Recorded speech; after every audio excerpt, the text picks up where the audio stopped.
All right. Good evening, everybody. Welcome back. Took a break last week since we had some work schedule conflicts. All right, but we're back again. Good evening. It's Rodin, and we're here for EV Station Trading episode 51. Man, that's cool, man. That's a big number. That's cool. So really looking forward to. Man, these kind of shows are actually kind of oddball. The ones that we have to skip a week. Because it kind of lose continuity, but we'll get by. It's okay. We'll still review the same stuff, the same calls from the previous week, just to see how it did. We'll just have to remind ourselves to go back 14 days as opposed to just 7. All right. So besides that, I actually have some definite updates as far as what's going on with me and for my alliances and stuff like that. Man, it's been a tumultuous 2 weeks, that's for sure. That's for sure. Alright, so we'll go and get started with our calls. The first one we're going to review, we called out buys on Ferrite Carbide.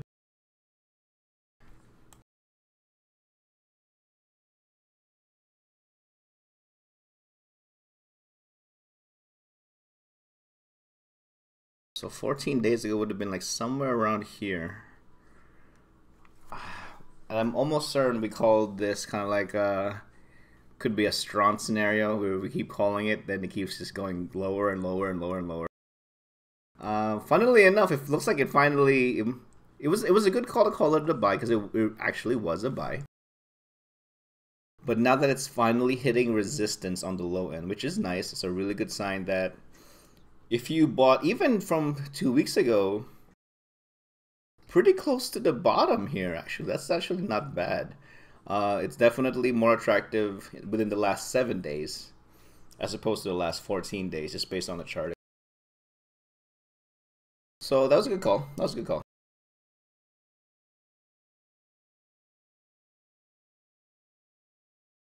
Someone called a buy on titanium carbide.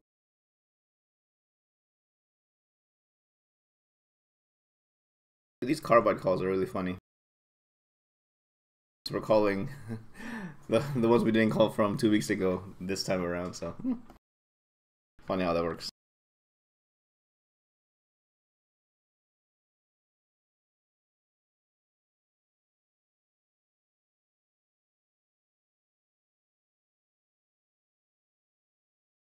Alright, we called a buy on titanium carbide 2 weeks ago. That's actually a good call.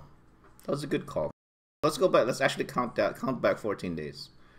1, 2, 3, 4, 5, 6, 7, 8, 9, 10, 11, 12, 13, 14. That's a really good spot. That's a good spot. So let's call that, maybe 212, somewhere around there. And then in the last 3 days, you could be selling it at 212 to 288 sell. Do quick math on that. 212, 288.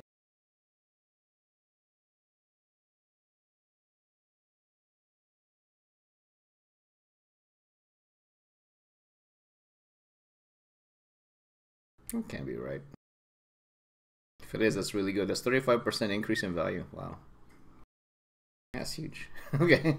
So 35% increase in value of titanium carbide within the last 2 weeks. That's a great call. That's a great call. It wouldn't have looked as good if we called it 7 days ago, if we were on time with our show. But if you still held on to it, that's good.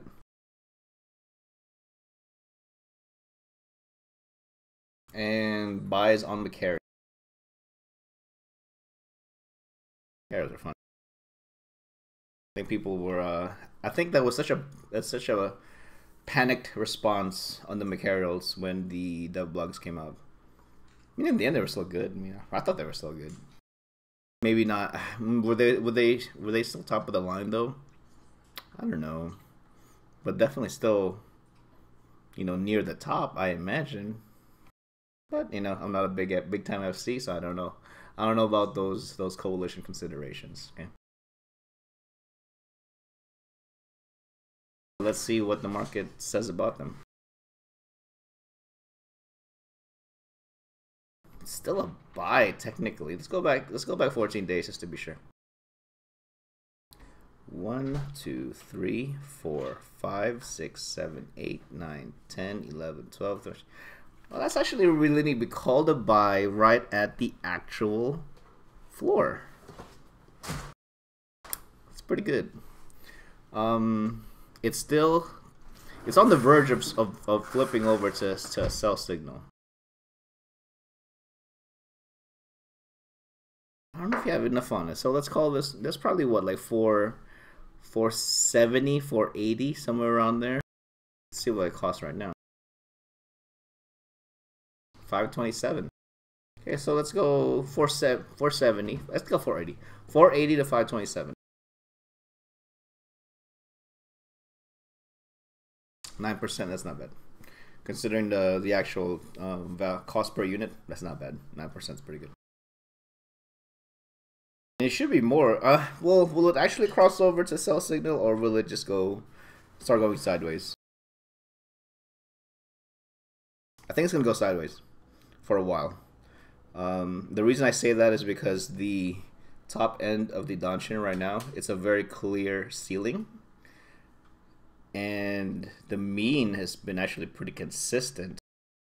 Even though the moving average is converging, eventually it's now actually converging just due to time progressing.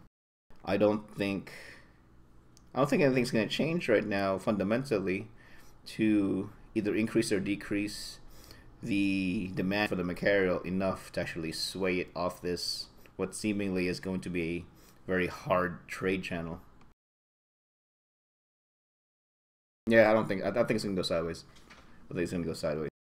So what does that mean though? I mean, if you're in the market for purchasing materials for your own doctrines, now may be one of the cheaper times to actually buy it, to be honest.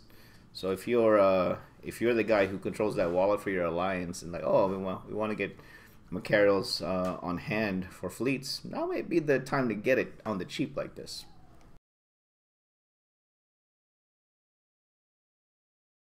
All right, great.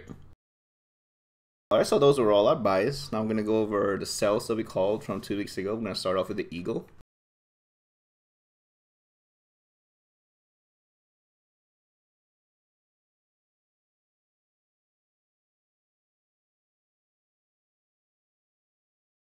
Man, that was a good call.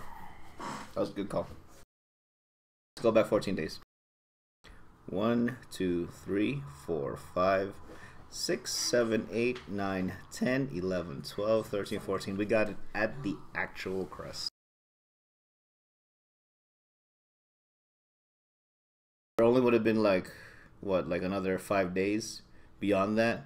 That would have been the premier selling period. Yeah, that's a good call. Because right now, if you were to sell it now, you're basically selling at the previous trade channel. It'd be useless unless you're actually flipping it. But with on the top average of 25 traded per day, that's not really something you'd want to flip. This is really more of a production thing.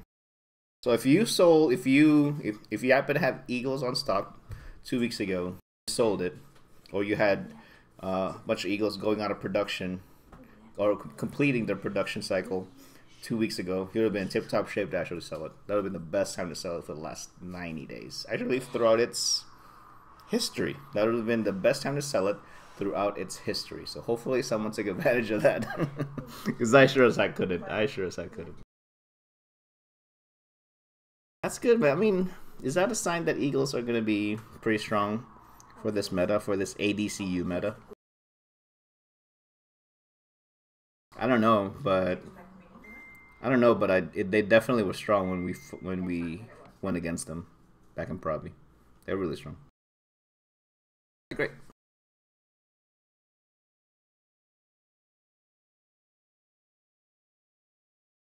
All right, next one we called from 2 weeks ago is sell on nitrogen isotope. That's definitely a consistent call. Make a consistent call for a while. Not even playing on that one.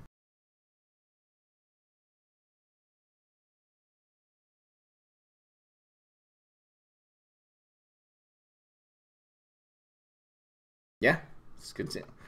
So I mean, 2 weeks ago, it's like the opposite of strong, right? This was actually going up. So 2 weeks ago would have been like somewhere around here. If you sold it then, at the time, it was the 90-day high. Then it eventually broke that, and now it's on a new 90-day high. This is warranted though. The reason I say that is this. I had a lot of people just get displaced from Providence. A lot of alliances left or disintegrated, but regardless of why they are no longer where they were, they had to move their stuff. And right now, RIAs are really the premier jump freighter for hauling capacity in the game, period. So I myself own one. The price of the isotopes is well worth it, considering the hauling capacity that ship brings you, the hauling capacity and safety that ship brings you. So this is totally understand. I think that's one of the main reasons. A lot of people getting displaced, and they gotta move their stuff. You need stuff moved from. You need a lot of stuff moved. You want a RIA. Seems pretty simple, right?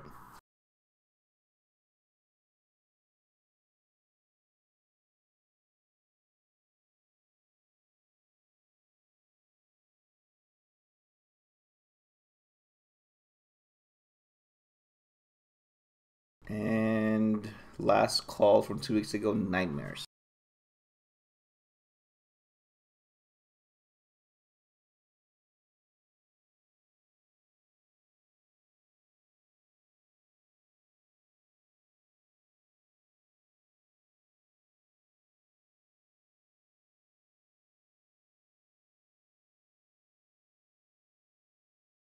That's a good call. Nightmares. This would have been like right around here. Well, at the time it was 90-day high, right? But then it beat it again. It beat it again. So it was still a good time to sell it, which is fine. It's just that if you happen to have held on to it, or you're on the you have some more on stock and you want to sell it, that's a good time to sell it too. Black Death says, so what item am I going for in the market?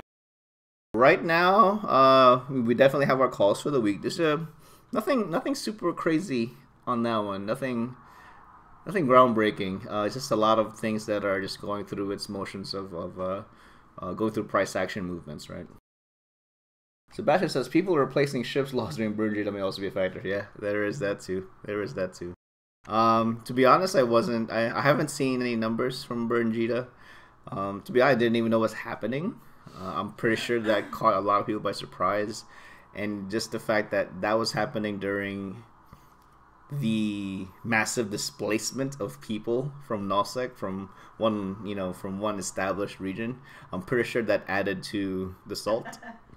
I imagine that would have added the salt, and that would have probably caused a lot of frustration for people that want to move stuff out or sell it, or reposition themselves somehow. And they're going to Jita and like, oh my god, I'm dying because it's burned Jita and I didn't know. Sorry, dudes. It's one of those things. But yeah, I love burned Jita. It really should happen. Something like that should happen more often. Stimulate the economy by destruction, because not enough stuff gets destroyed, guys. Not enough stuff gets destroyed. I love seeing destruction. Destruction is money. Right, so that was all our calls. I was pretty happy for those calls. This is actually kind of interesting, seeing it 2 weeks from the call as opposed to 7 days. The price trends tend to be a lot more fleshed out. I'm not sure if that's something, if we can implement that somehow into our format. If you have any suggestions on how you want to see that, let me know. But that seems to be a lot more educational versus just looking at it at 7 days. So we'll see. We'll see what we can do with that. All right, so definitely want to hit up some actual real spaceship news. All right, let's start off here. I got my notes here. All right, so I'm in Yulai Federation, right? That's my alliance. And in the last 2 weeks, we've gone from we left Providence, left under our own power. All right, we weren't, it was just too much pressure. It was honestly too much pressure. As a member of that block, it was just too much pressure. And then what do you do? As an alliance, do you sit there and suffer through it and then bleed out more membership, or do you up and leave? We up and left. All right. So in a 2 week span, we left Providence. We evac'd out. We are now in Immensea, part of Legacy. So really happy about that. And we've established our own pocket and then some already. We already have TCUs up. We already have iHubs up. We already have Citadels up. We already have ADMs up. People are actively playing in our space. We have lost membership, but the ones that stick around, those were our active players anyway. So did we lose a lot of good players? A fair amount of good players we definitely lost. They stuck around with CBA. Nothing wrong with that. But from a manning perspective, one of the best things that actually happened in regards to this move is we shed so much fat. We shed so much fat. Probably around 66% fat is what we shed. So that's pretty cool. The ones that are here, super active on comms, doing what they need to do. So I'm pretty happy with the folks that we have. We just gotta kind of rebuild our manning and do some really strong recruitment drives. So that's definitely what we'll be doing. And in lieu of that, Startide Industries is the corporation that I am in now. I was in Valkyrie Knights, but then they decided to stick around in Providence, and I was like, yeah, I'm not doing that. I'm totally not doing that. I'm not doing that. So I hopped corps within the same alliance, and I am now in Startide Industries, and we are most definitely recruiting. So I'm going to type that out here so you guys have the info.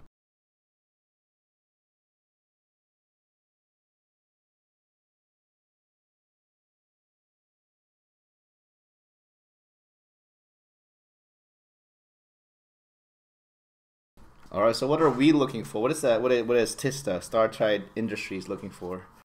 To be honest, any kind of player that is genuinely active, willing to get on comms, has some reasonable social skills. All right, because we all, at the end of the day, we all got to work together. Right.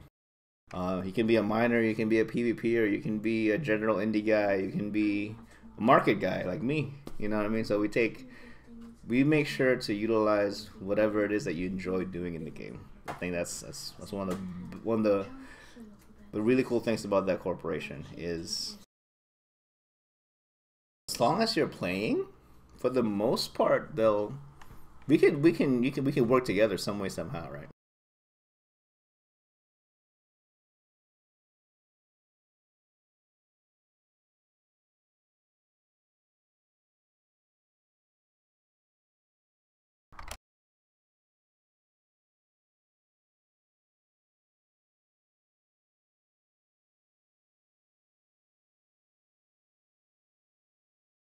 All right, so if you guys are interested, I'm almost certain we're the largest corporation in Yulai Federation.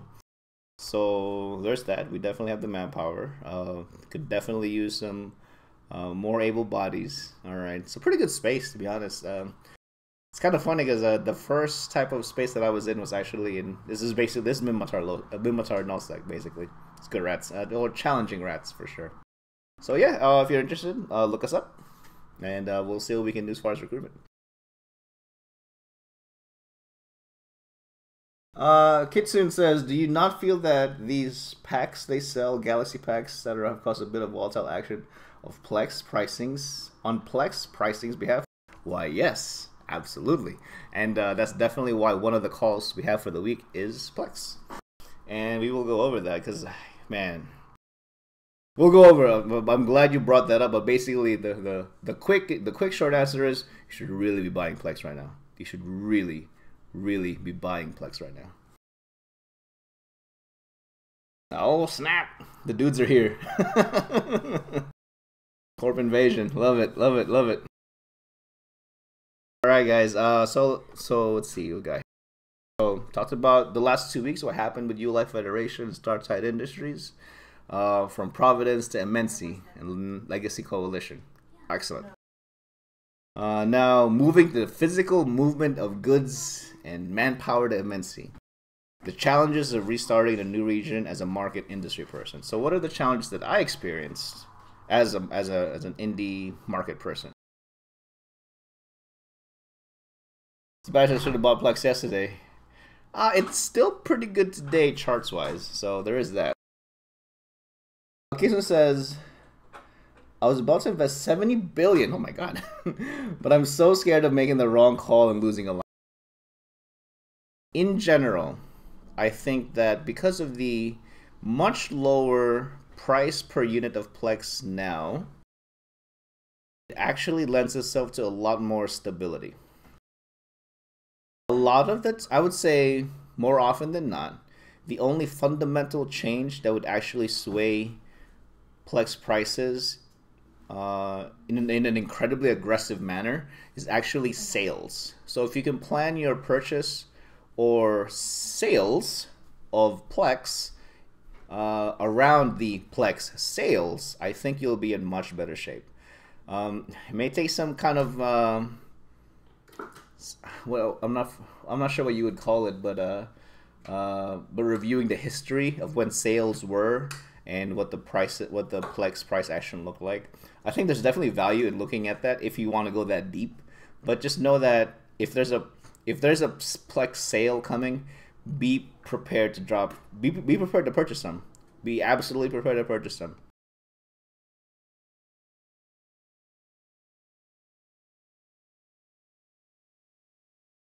All right, so going back to the as a market indie person,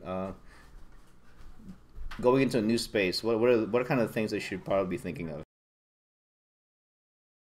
You really should be very well aware of what your alliance is currently doing and what it intends to do as far as that null-sec habitation, right? What do I mean by that? Are they there just to crash into someone's couch? Or are they there to actually start living proper? Kitson says, I mean, worst case scenario, I put a lot of money into it. I can just hold on to it. No harm in it, I guess. That's a true statement as long as you are very well aware of your own time horizon. A lot of people say, oh, I'll just hold on to it. But then they find themselves in a situation like literally in a very short amount of time later, like, oh my god, I need money. I'm like, but I have all this PLEX. But if I sell it now, I would have sold it at a loss. So if it's genuinely money that you're totally fine, literally just it's in PLEX. I'll come back to it 2 years later. And I'm not even exaggerating when I say that. Like, I'll come back to it 2 years later. You'll probably be in good shape. You'll probably be in good shape. Oh, hey, Cap, what's up, man? But yeah, so for me, one of the main things I made sure that I had locked down, absolutely locked down. I took into account what's missing in this move, because everyone's gonna be in the everyone's basically like it's I wouldn't say panic, but everyone's like, go, go, go, go, go. We gotta move, we gotta move, we gotta move. We gotta get safe, we gotta get safe, right? We gotta move our stuff now because we may miss opportunities. Take that time, just calm down, sit back for a second, assess the situation. Think to yourself, okay, I'm a market and indie person. What can I bring to the table that a lot of people may not have the ability to do? Material logistics. If you can be the guy to hold down material logistics for your crew, you're gonna be a god. You are going to be a god. Because what ends up happening, everyone moves their own stuff, and nobody thinks to move for other people. They'll literally it becomes a free for all. But just at least offer that up, right? Hey guys, I can move stuff for you. Just contract it for me, Another thing to consider besides material logistics is a lot of people, this is just human nature. They're gonna go in there and they will literally first bring their miners and ratters.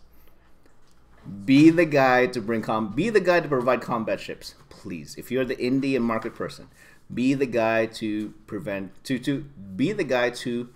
offer up combat ships and start putting it up in market, even if it's just small count stuff.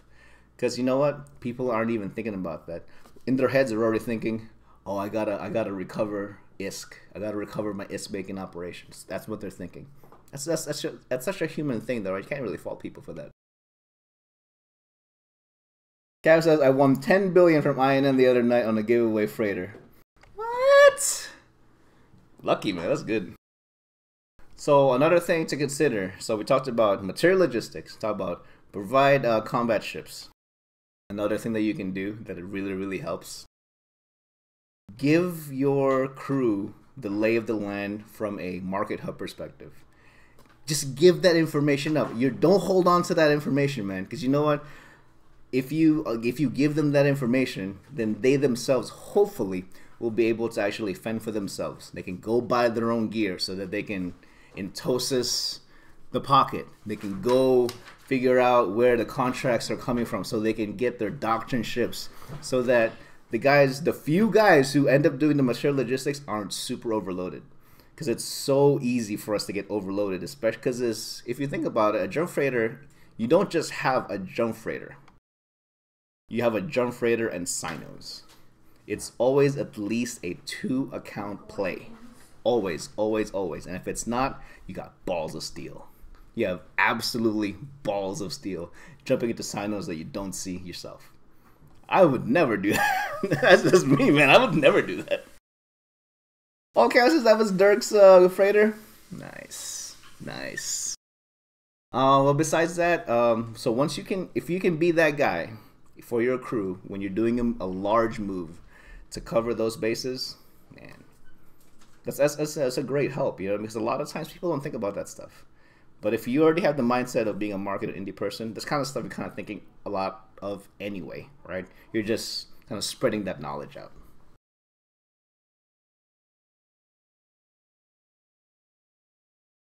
All right, then the next thing I wanted to cover was what should be prioritized, combat versus ISK making versus structure installation. Oh, man, that's a tough one. This is where you really I'm going to have to... Oh, let's see.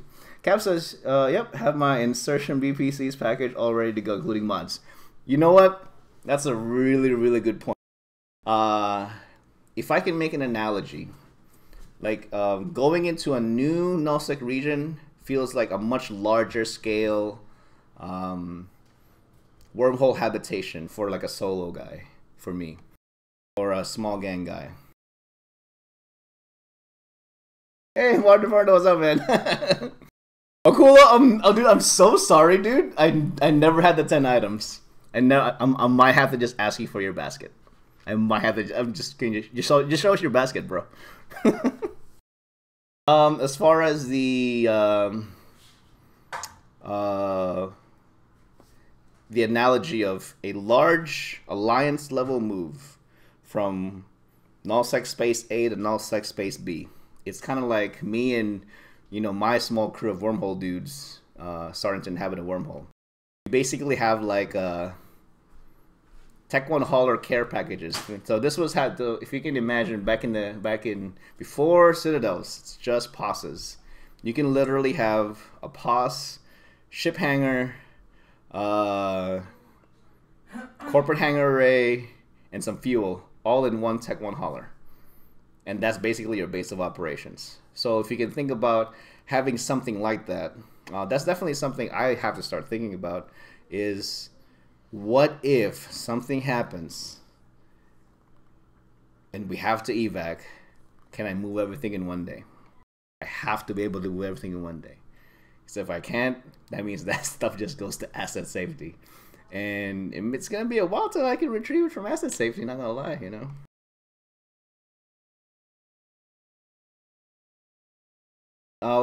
So having a plan, you gotta have a plan. But going back to what should you prioritize, ISK making, combat, structures. it's really less of prioritization, more so finding a really good balance between all those three. Because in this world, in this new sovereignty meta that we have, ADMs are important. How do you raise ADM? What's ADMs? ADMs basically is it creates a time buffer that makes it really challenging for your opponent to take your space, because they have to entosis that much longer. And I definitely experienced that firsthand. Like we were entosising iHubs that were lasting, that needed to be entosed for 45 minutes for one node, 45 minutes, and that's like max ADM. That's nuts, man. So if you can offer that kind of defense for your system, that's a big deal. So how do you raise ADMs? First, you need the iHub. And then once the iHub's there, then you can start building your own ADM, right? You basically have to rat in mind. You basically have to PvE your way to greatness. I mean,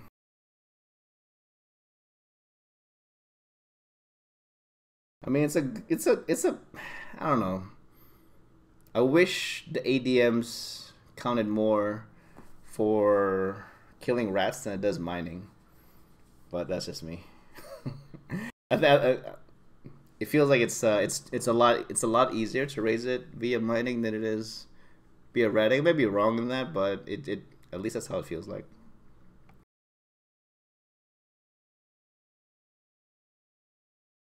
What else is next? Oh yeah, so good balance, a good balance.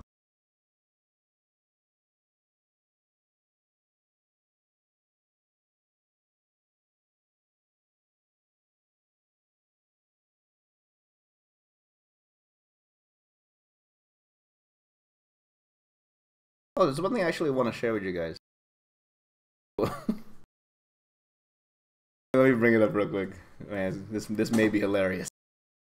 Eh, maybe not that hilarious.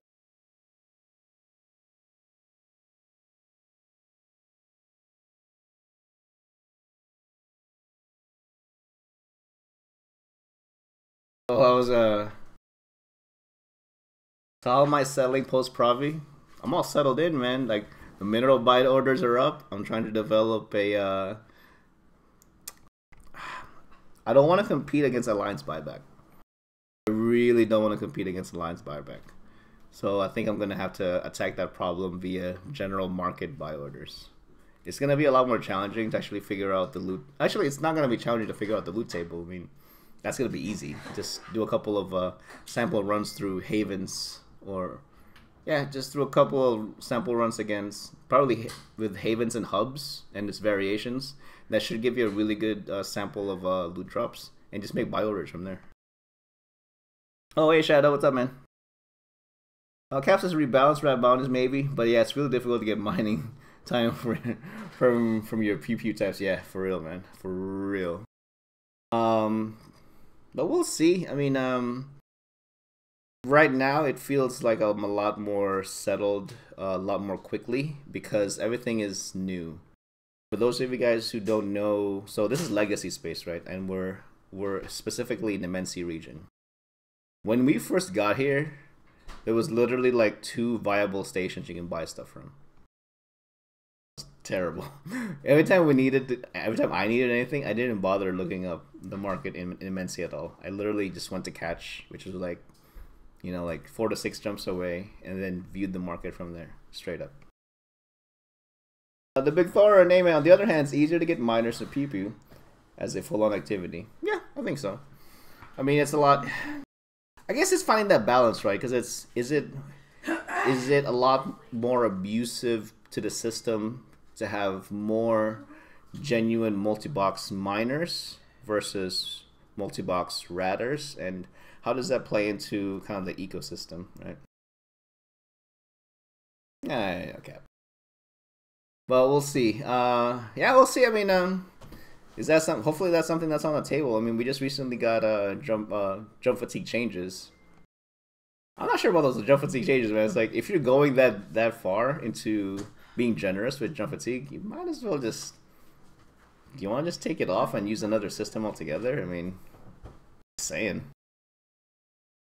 But as far as the legacy markets, right now, I'm gonna lie, I'm not impressed. I'm really not impressed. I'm not impressed because Provi actually had a lot more active market. Now that's kind of that's comparing apples and oranges, you know, because Providence is literally right there from HiSec. It's a lot easier to see. What I do, so can I find myself in a situation where I may not be able to participate in legacy coalition fleets because of unavailability of doctrines? Yes, that is definitely a potential. All right. Whenever there's an opportunity, I go ahead. I've been stocking hard myself, you know, have my own personal stash of ships in staging so that I don't run into that problem. I always want to be able to participate, right? Cow says, I'll fall off my chair if I ever find a miner that knows margins, understands time, profit margin, and probably marry him. I don't think so, Cap. I don't think so. It's just a different beast. It's a different mindset, you know? And there's nothing wrong with that mindset. There's nothing wrong with that. It's just that when you're... It's tough. It's tough. It's tough to... I don't know. I'm not sure how to actually reconcile that with how things probably should work versus how things currently work. Magulo's SEC is full of them. Are we though? Are we really? Are we really? That's kind of sad, man. All right, so with that in mind, with kind of the poor availability, at least from general markets, all right, public markets, public contracts. I can't speak obviously of alliance level contracts because I can't see it. I'm only in Yulai Federation, right? So I was complaining pretty hard, man. I was complaining pretty hard in comms. I was like, man, fuck this shit. Blah blah blah blah blah. This is how it should be. Blah blah blah blah blah. It's only efficient. Blah blah blah blah blah. It's like, well, why don't you do something about that? Then Rodin's like, why? Yes, I will. Yes, I will. I even made a PowerPoint. I can't believe I made a PowerPoint for this, man. I can't believe I made a PowerPoint for this. But actually, I made a proposal to Alliance as far as like, hey, man, I think this is probably one of the better ways to actually go about Alliance level industry. Since we're basically experiencing an absolutely hard restart anyway, we might as well get it right from the get-go. So that's the proposal that I did for Alliance. We'll see how it pans out. But at the end of the day, I mean, we can only make proposals and plans so much as the membership has to buy into it, right? So that's the next actual challenge. Like, hey, line member, you should probably pay attention to this new process that we're implementing because it's important to you somehow. And these are the reasons why. So we'll see how that pans out. And I definitely would like to, you know, there's nothing OPSEC in there. This is totally general, you know. And that really is the intent of that presentation, is to create kind of like the skeleton of what potentially could be a comprehensive method of how to apply alliance level industry, especially for our pocket. Especially since we're experiencing a hard restart anyway. Just saying. So I complained my way potentially to to alliance into an alliance industry role. Hell yeah. Only an Eve, man. I complained my way to potential. Actually, that's not even potential. I basically complained my way to more work, more space work. Yes. So good. So good. See how that pans out, man. But I definitely want to give you guys updates on that. I think this is a really good model for just to kind of show what's potential out there. That's like when you complain with the CEO ship. Dude, funny you mentioned that. I complained myself to a mutiny once. And then we became like a faction warfare crew after that. It was like a couple of years ago, man. It was right after I was with a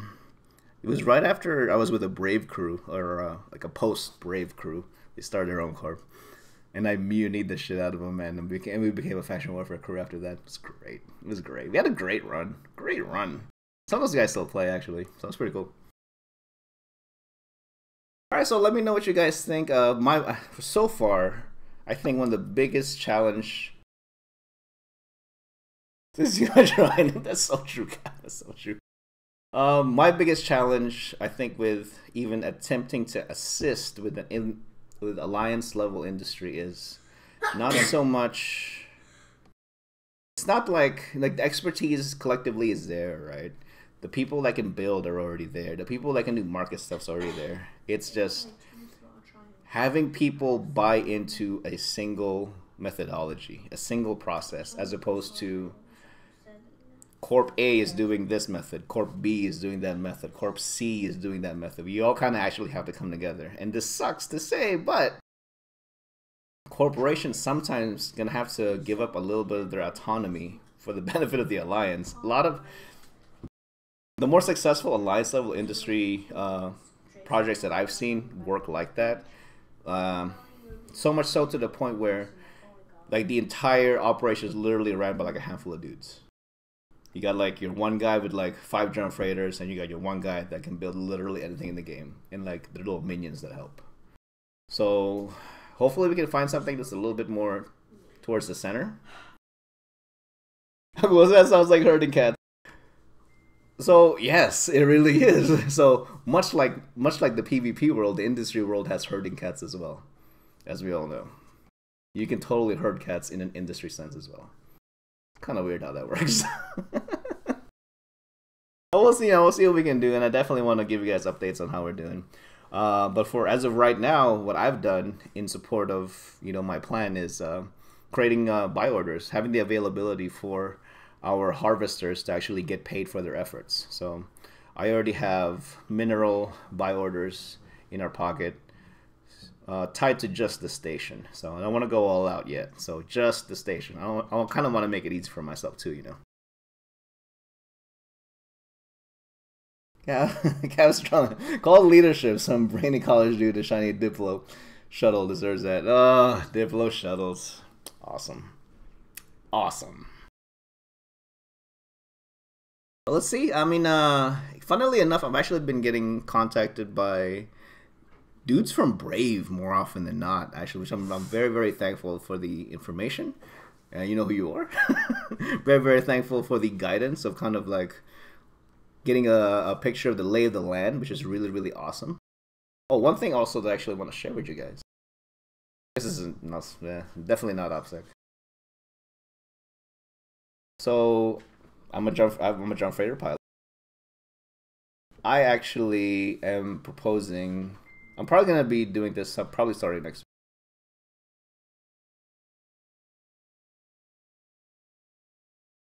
Cal says, I make little rocks out of big rocks and pluck chunks out of moons and build shit. Leave me alone. I wish it was that easy, man. I wish it was that easy. And I think that's that's also one of the challenges, like, because you have guys who just don't really do a lot of social interaction, but are super, super good at indie. But you kind of have to bring them into the fold, right? You kind of have to you have to onboard them somehow. Even though you're already in the same alliance, you have to onboard them on that process, right? But another thing that I think would be very helpful until we actually get our local production done. This is well, can you show? Oh man, it doesn't show.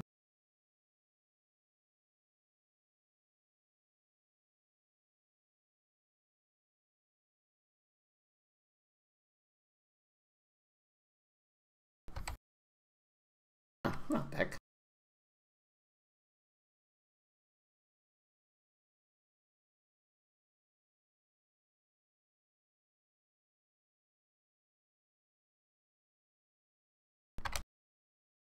Oh man, I just won't do it. I don't know.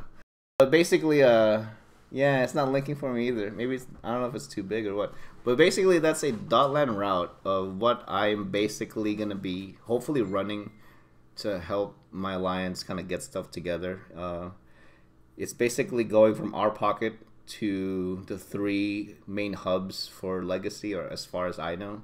So that's UQ, V3, and GE8. And basically just doing this, like shopping trips, basically. Just straight caravans. And basically coming up with some sort of... I have to figure out some payment model for this, of course. Dude, jump freighter pilot, dude, it takes so much time to be a jump freighter pilot. Now, in a jump fatigue world, it really, really does. Even though you got that 90% reduction in jump fatigue, it's still pretty time consuming.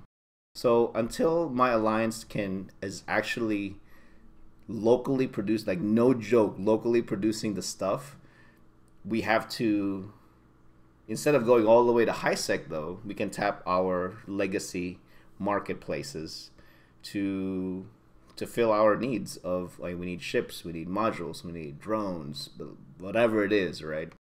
And hopefully us creating that demand in those already established market hubs will actually entice the folks who are already seeding that to do more of those seeding efforts.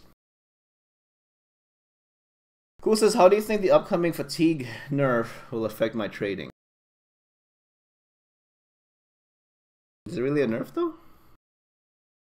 I thought they were being generous with the fatigue. It was ultimately less fatigue though, right? Or are you talking about something else completely? Because I think, oh, I talking about the. I mean, I'm not sure how it's gonna affect my trading. Especially if it's got something to do with the. So right now, what I'm really more concerned with is not so much the trading, because I can't really trade the way I did with Pravi. Oh, okay, gotcha. I kind of just okay.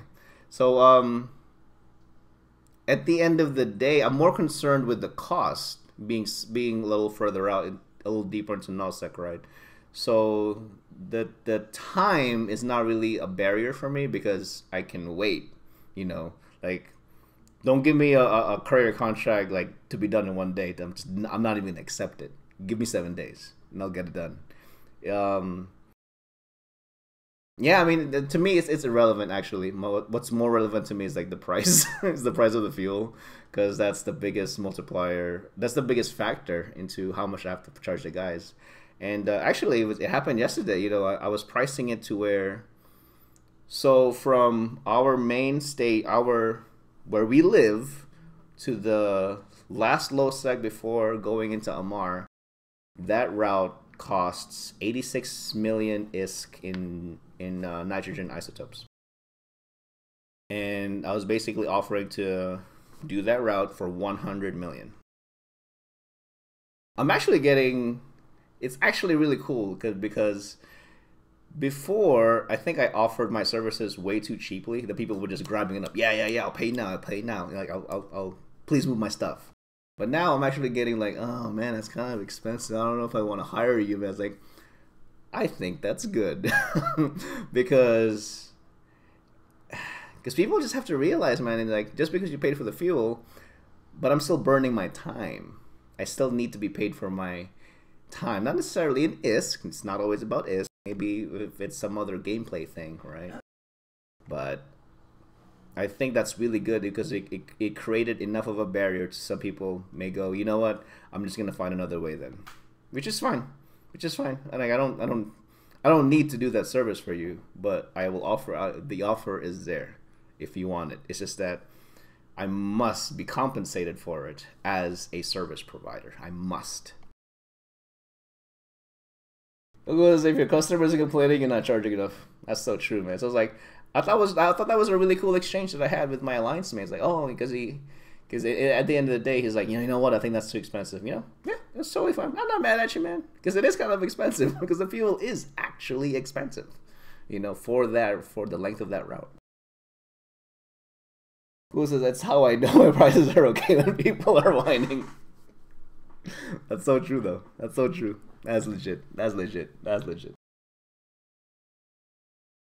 I think that's really all I had. I'm kind of I wish that route showed up, but that's basically the concept of what I'm trying to do.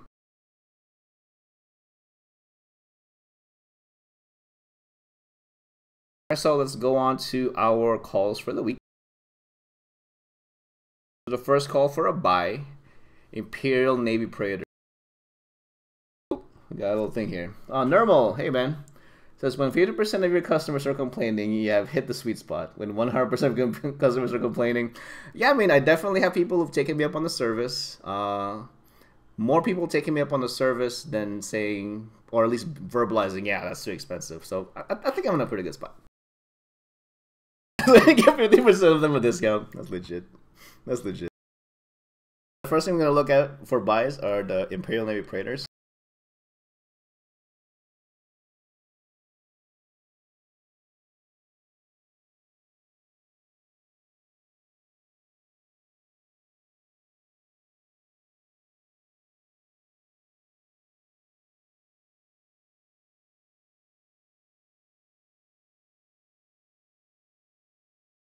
All right, so right now the Imperial Navy Praetors, they've consistently been going down, but today has the largest sell-off. This is a sell-off, guys. I think I called this a few weeks ago as well. This is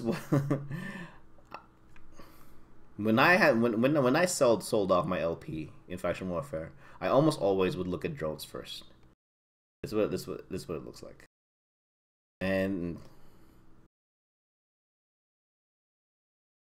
Cool says you should keep track of how many times you recommend certain items to buy or sell. Could build an interesting price history that way.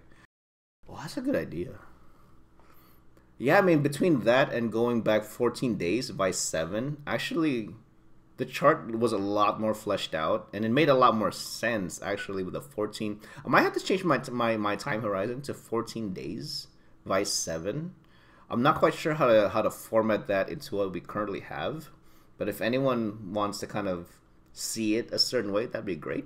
You know, if you let me know, man, because we're gonna be taking a pretty long hiatus here in the next few weeks, and we can do a totally hard restart, guys. It's totally fine. It's legit. It's totally fine. But right now, Imperial Navy Praetors are a buy. The one thing I would caution you is if this is a sell-off, it's really I've never seen a sell-off this consistent though. You'd have to approach this with the mindset of I'm gonna flip it. I think if you buy it to hold it, you might get caught pretty badly here.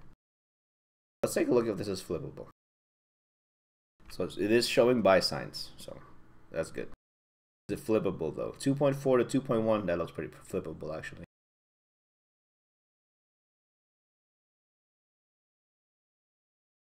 So that's a 13% margin.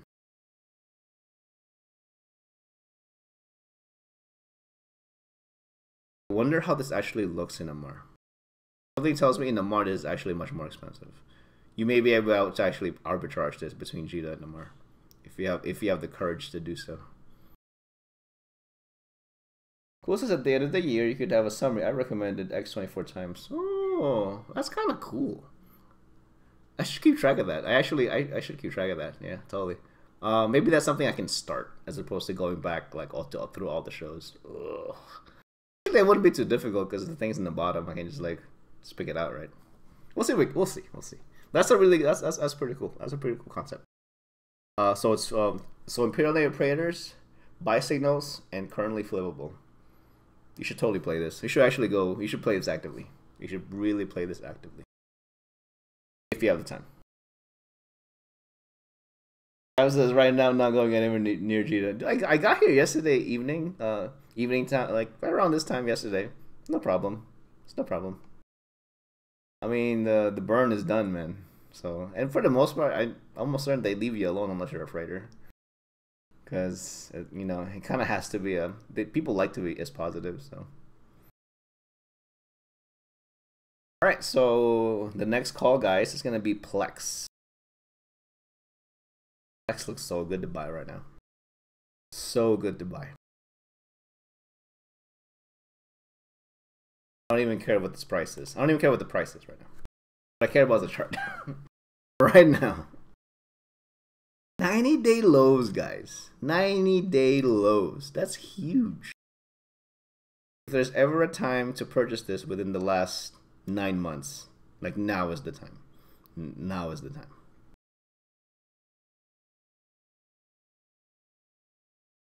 Kim says, how do you identify items to arbitrage? Is there a cap on a % of your wallet you would put into it?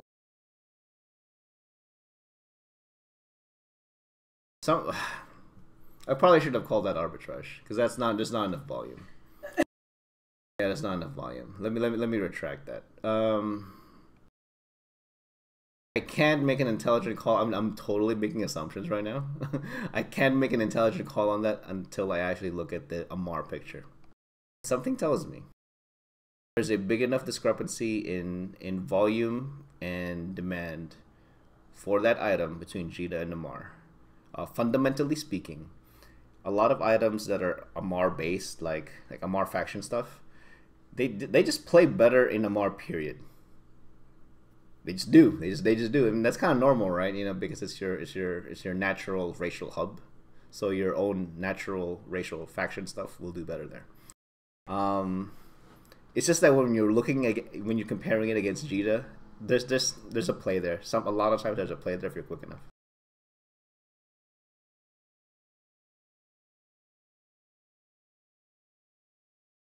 This is, well, ideally you don't have to travel all the way to Jita to sell. No, I mean, you can totally do all that stuff in Amar.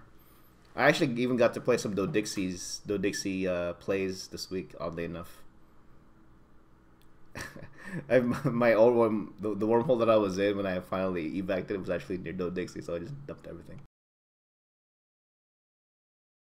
Same with hookbills and Jita in comparison to Amar Heck. Really?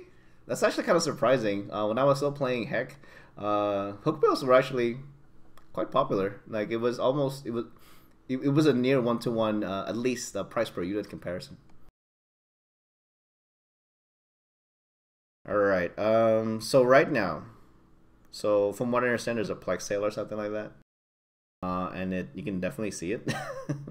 There was an increase in volume within the last, what's that? 1, 2, 3, 4, 5, 6, 7, 8, 9, 10, 11, 12. In the last 12 days, there was an increase in volume and a pretty large dip in the price.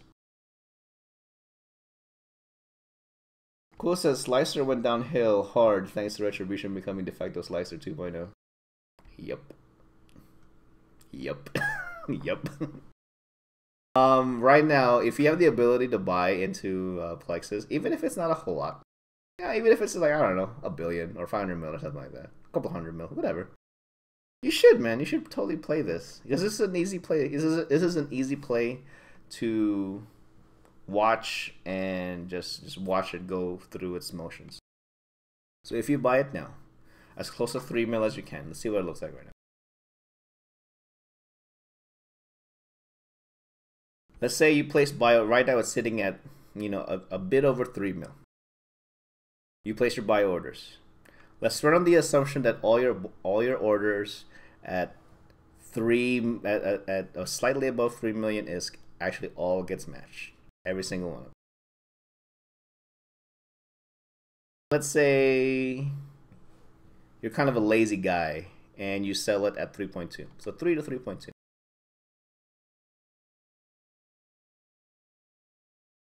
It's a 6% change, man. And that's totally attainable. Depending on how much volume you actually play, that's totally attainable. You have to bear in mind that PLEX skill injectors, yes, PLEX and skill injectors, they play on like massive volume. So 6% doesn't sound like a whole lot, but when you compare that to like literally volumes in the potential single-digit millions, if not tens of millions in a week, that's gonna start meaning something, all right? Akira says, to be honest, Akula, I think it's only just reaching its price as it should be. It never should have been anywhere near the 25 to 30 mil mark. The slicers?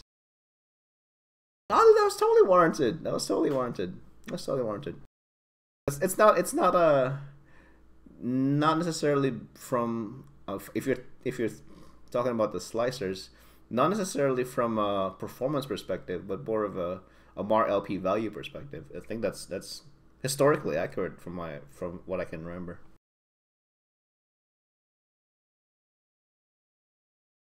And the next one I'm going to call for buys is tungsten carbide.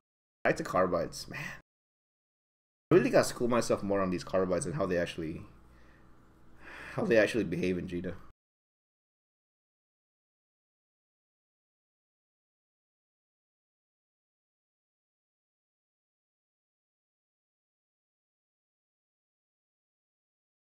Gibson says they're good, don't get me wrong, but that was only because nothing else could touch it.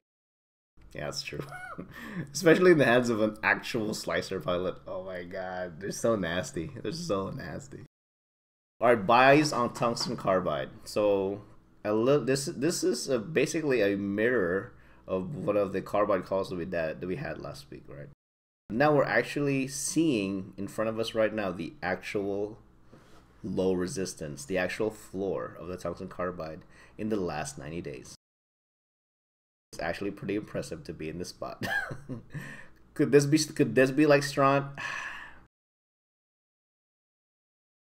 From a technical perspective, I don't know what makes it like it's Straunt calls. I actually don't know. Because it looks just like this, and it just keeps going down. So it's not a technical analysis assessment for when we kind of memed Straunt by now. But those are not technical assessments. They're fundamental assessments. I'm not sure fundamentally what can make the tungsten carbide call right now not good. I think it's a solid call for it to be bought right now. You really should buy tungsten carbide right now based on how the chart appears right now, because it is a very clear floor of the price for the last 90 days.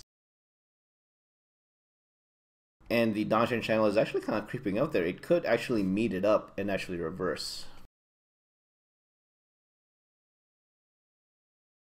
If you don't mind holding on to your money, or not holding on to the money, but if you don't mind dedicating your money to tungsten carbide and let the play kind of do its thing within and give it 60 days. If you can have your money, put it on tungsten carbide and don't even think about it for the next 60 days, I think you should do it. I really think you should do it. Buy like 20, like if you can comfortably buy like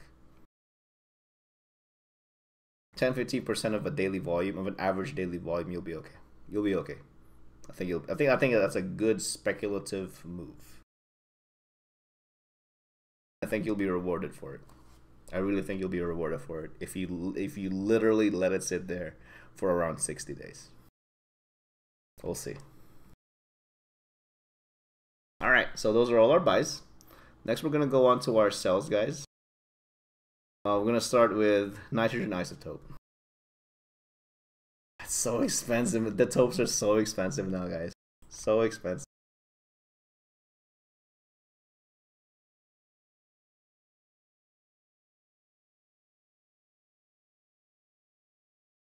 If you're mining ice and one of the products is nitrogen isotopes, don't wait too long to sell this. I'm not sure where the crest is.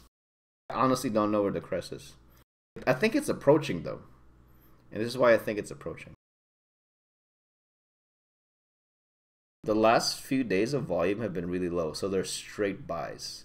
People are just going, oh, I need nitrogen isotope right now. I don't care how much it costs. My RIA needs to run like right now. That kind of purchasing behavior isn't very. You can't support that kind of purchasing behavior. You really can't. You really can't. Not for long, and not for something like this that can be incredibly manic. I think it's coming up on its actual ceiling. Let's see where it is right now, though.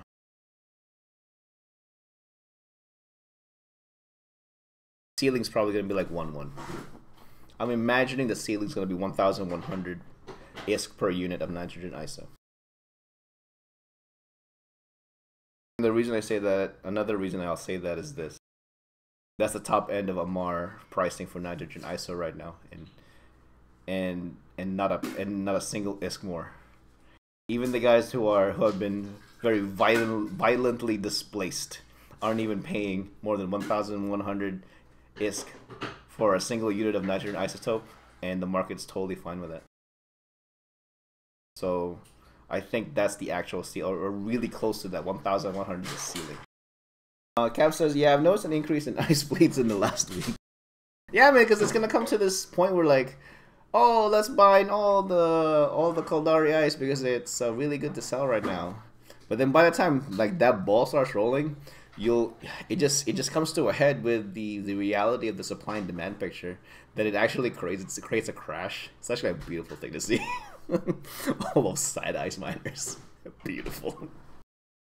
But that's what I'm that's my call. Ceiling of nitrogen ISO 1.1, 1.1. Very, very attainable. So basically, if you're mining Caldari ice right now, you got a ton of nitrogen ISO. If you dump that at 1.1, you're gonna be a hero. You're gonna be a hero. It's like Cap says, thinking Mike, oh dude, we're on the verge of oversupply, Cap. We're on the verge. Like, be that hero that Eve doesn't care for, and just crash nitrogen ISO at 1.1. Do it for me, bros. Do it for me. I think that's very reasonable. 1.1's very reasonable. So at the end, still nitrogen ISO, add a cell. Aim for 1,100, please. Aim for 1,100. I think it's very, very doable. The window might be short, so that's the only thing too. Crests tend to be kind of short. Okay. All right. Next one I'm gonna look at, guys, is fermionic condensates. Oddball moons, man.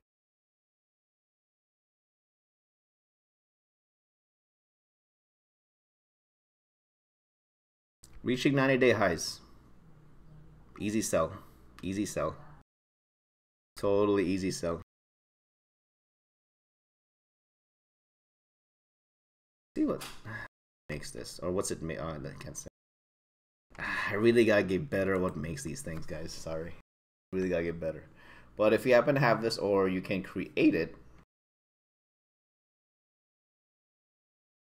it's probably gonna correct pretty violently if you look at its history. It reaches the ceiling, crashes.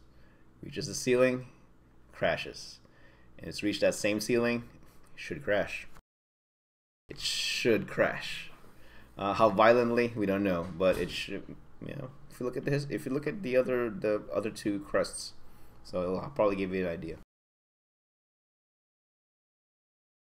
Cap says they're pretty snipey in Caldari ice belts last week, jostling and stealing and kind of miserable. Really? Dang. That's nuts, man. We'll see. We'll see.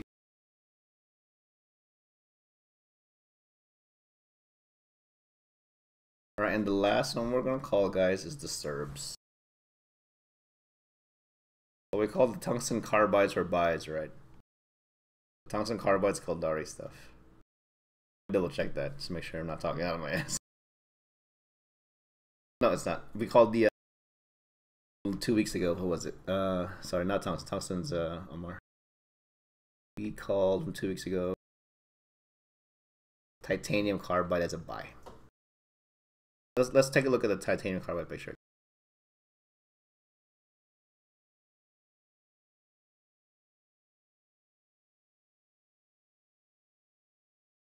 Yep, Caldari. Okay, it's Caldari carbide. So titanium carbide is a bit on the low end right now. Okay.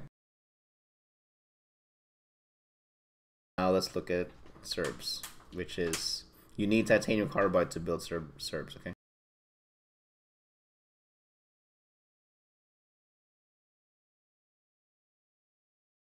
It's really up there. So is it really up there because of genuine demand? Yeah, genuine demand. If you're building Serbs right now, between the cost production and the sales price, you're making a killing. You're making an absolute killing. So let's make Serbs super popular right now. So it's a heavy assault cruiser. This new module that works on heavy assault cruisers.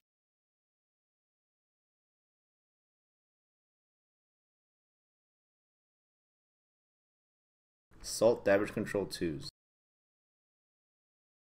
Assault damage controls can only be fit to assault frigates and heavy assault cruisers. So it just gives you massive resistance increase for a short amount of time, like very bursty type of module, right? This would have been really good for the Eagles, Serbs, and hacks basically, right? That definitely made them a more attractive choice, I guess. And then I mean, just in general, servers are great. Servers are good. They're a frontline doctrine, honestly. You know, like ridiculous range, man. And you know, they're popular because they're effective. You know, there really is it. Popular because they're effective. Yeah. So those are our calls. A lot, pretty short calls. This week, guys. Nothing too crazy. Nothing too crazy. Right now, I really want to start. One thing I definitely want to change from a format perspective is do this kind of picture, but in the coalition that I'm in now. I'm not quite sure how to present that, but I think that could create really good case studies. Not just for kind of entertainment purposes, but also for folks who actually are living in the coalition, and maybe they can, that I can do something with that, or I can fill that vacuum somehow. There's a lot, I don't do this for my own profit, not necessarily. I think I find more fulfillment actually giving the information and people doing something with it. I've been in the game too long to bother with ISK. I'm sorry, guys. I've been in the, I don't care for ISK all that much. I care for the things that are associated with ISK, but not necessarily ISK itself. Okay. My next project is going to be moving my cap production capabilities from LowSec to the Pocket. That's going to be really interesting. I actually have an Archon that's done in the cooker tomorrow, and I'm going to be putting it in sale in the Basgarin Eve Mogul Sotia. So we'll see how that works out. I'm going to make a contract for it. And it's going to be very well priced, to be honest. I kind of just want to liquidate a little bit. I still got a lot of Straunt. That Straunt play is going to be really good for you, like, in a year or something. Because with all the Straunt that you bought, that could be, like, Eris levels of speculation on Straunt. Oh man, we'll see how that plays out. Yeah, but that's really all I got, guys. Also just to let you know, so I'm about 1 month away from moving overseas, so that's definitely gonna cut the show because there's no way I can do this with just a single monitor. I need this whole setup, and it's gonna take me. Once I get there, my stuff won't arrive from what I understand, close to at least 4 weeks. So there's gonna be a pretty long hiatus. I do intend to come back. We'll see. The time is gonna be different. EU time zone, so I'm not sure what's gonna be from a time slot perspective. What's gonna be available. So we'll see.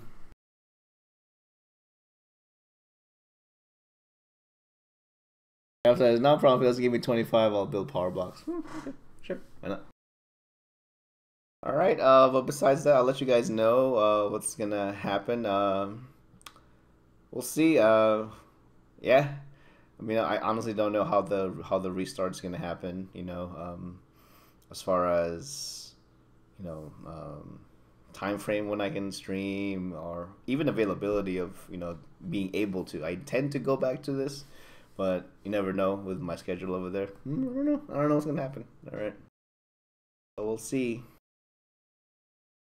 Besides that, I don't have anything else. But thanks for sticking around, guys. Thanks to my StarTide dudes. I totally shilled for recruitment. I'll probably be doing that for a good while, just so that people know who we are. Because we're cool like that. It's okay. It's okay. Because we need the bodies. It's okay.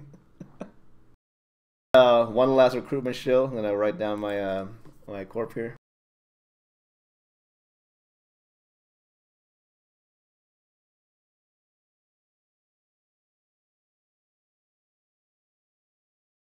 All right, so do look us up, please, and see if you find us interesting, and maybe you can come on down. Doesn't matter if you're Alpha or Omega. It doesn't really matter, to be honest. We've like, bro, we got to, man. We gotta do it. If I can't shield it, then what good is this platform? I'm just saying. It's like, I'll have an old school word. Pissed off. Your schedule is bad. We will see, man. Like, if I could have a good schedule for streaming, I'd actually definitely want to continue this, and I definitely want to start actually doing actual.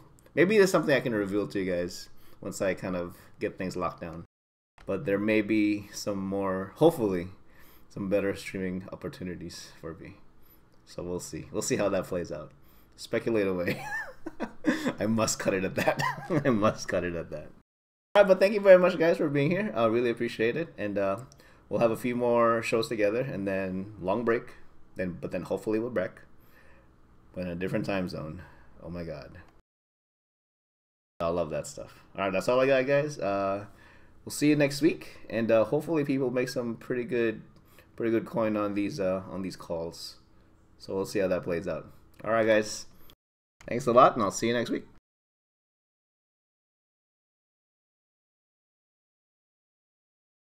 There, dudes.